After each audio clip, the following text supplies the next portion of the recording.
অনেক কিছু কাজেরই ট্রিটমেন্ট আমি দিতে পারি ভালো। মনে করেন যে অনেকের যে বউ চলে জায়গা একটা ছেলের সঙ্গে, অনেকের প্রেম ভালোবাসায় ব্যর্থতা আছে, তাদের আমি 72 ঘন্টার ভিতরে ইনশাআল্লাহ রহমতে 72 ঘন্টার ভিতরে সমাধান করে দিই। এরা হলো রাহুর হার। আচ্ছা এই আচ্ছা হার দিয়ে আমি মানুষকে জিন সাধন করি। আচ্ছা আমি আচ্ছা বোতল জিন সাধন করে সাগরে নিক্ষেপ করি। আচ্ছা আচ্ছা মানুষ বান মারে, নষ্ট করে, সেই রোগের কাজ করি আমি, এগুলো বোতলে ভরে মানুষ চালান করে দিই আচ্ছা নদীতে। কথা বুঝতে পারছেন?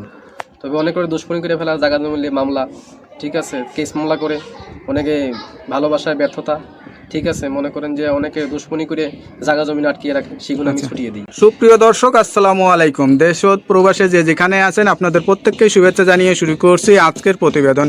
আজ আমরা কথা বলবো কবিরাজ মইনুল ইসলাম সাহেবের সাথে। জানবো তার কি বিষয়ে কবিরাজি ট্রিটমেন্ট দিয়ে থাকেন এবং কি অবস্থায় চলছে তার কবিরাজি। চলুন কথা বলি তার সাথে। আসসালামু আলাইকুম ভাই। ওয়ালাইকুম আসসালাম। কেমন আছেন আপনি? হ্যাঁ, ভালো আছি ইনশাল্লাহ, আপনাদের দোয়ায়। তা কি অবস্থা, কেমন চলতেছে আপনার? ভাই আমি তো মনে করেন অনেক রোগের কাজ করি, বুঝতে পারছেন, বিভিন্ন রোগের মনে করেন কবিরাজি কাজ করি, বাপ দামাল থেকে করি। আমার শিক্ষা জীবন হলো কামরুকামি কাসামে পানামে, মেঘালয় ও অরুণাচল মিজোরাম থেকে আমি শিক্ষা করে আইছি আন্দামান দ্বীপপুঞ্জে, ভারতবর্ষের। সেখানে আমি শিক্ষা করছি কুড়ি চালান, হাড্ডি চালান, মানুষের বিভিন্ন রোগ উপকার করি। যেমন মানুষের মনে বান মারে। আচ্ছা আচ্ছা, এই যে আপনার রাতে যে দেখা যাচ্ছে কড়ি হাড্ডি, এটি আসলে এইগুলোর মাধ্যমে চালান দিয়ে ট্রিটমেন্ট দিয়ে থাকেন নাকি? আসলে আমার শিক্ষা জীবনে পাইছি, ঠিক আছে। এখন মানে যে রোগী আসে সেটা কি ধরনের রোগী বেশি আসে আপনার কাছে? মনে করেন যে অনেকের মনে করেন যে বান মারি ফেলায় অনেকে। আচ্ছা আচ্ছা, অনেকে দুশ্মনী করে মনে করেন কেস মামলা, জায়গা জমিলে মামলা করে ফেলায়। অনেকের বউ জায়গা চলে একটা ছেলের সঙ্গে প্রেম ভালোবাসা করে। আচ্ছা, সেই কাজের জন্য আমি বেশি জড়িত। আমি মনে করেন যে আমি জিন সাধকের মাধ্যমে, আমি চালানোর মাধ্যমে কাজটা করি।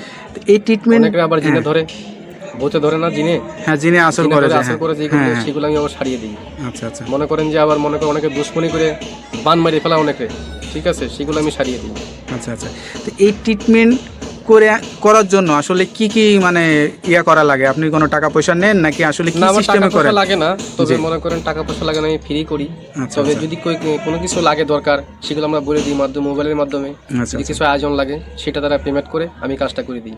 আচ্ছা আচ্ছা, তো বিধমে আমার টাকা পয়সা দেওয়া লাগে না। আচ্ছা, এটা ধরেন অনেকে আসতে পারে না, অনেকে দেখা যাচ্ছে যে মানে যোগাযোগ করতে পারে না, তাদেরকে কিভাবে ট্রিটমেন্ট? আমি মোবাইলে ট্রিটমেন্ট করি বেশি। আমি আন্দামান, অরুণাচলের, তারপরে মনে করেন শ্রীলঙ্কা, বিভিন্ন দেশের কাজ আমি মোবাইলের মাধ্যমে করি। যেমন দুবাই, মালয়েশিয়া, জার্মান, ঠিক আছে, ফিলিপাইনি, সৌদি আরব, কাতার, আচ্ছা, এগুলো কাজ আমি মোবাইলের মাধ্যমে করি। মানে মোবাইলের মাধ্যমে আপনি আসলে চিকিৎসা দিয়ে থাকেন? হ্যাঁ। আচ্ছা, তো এইটার জন্য কি লাগে, কি ধরনের মানে লাগে? যার যার কাজের সেই সব যেমন আয়োজন লাগে সেগুলো আমি দিয়ে করি। মনে করেন এক একটা কাজের একটা ধারা আছে। আচ্ছা আচ্ছা, একটা কাজের একটা ধারা, সেই ধারা অনুযায়ী কাজটা করতে হয় আমার।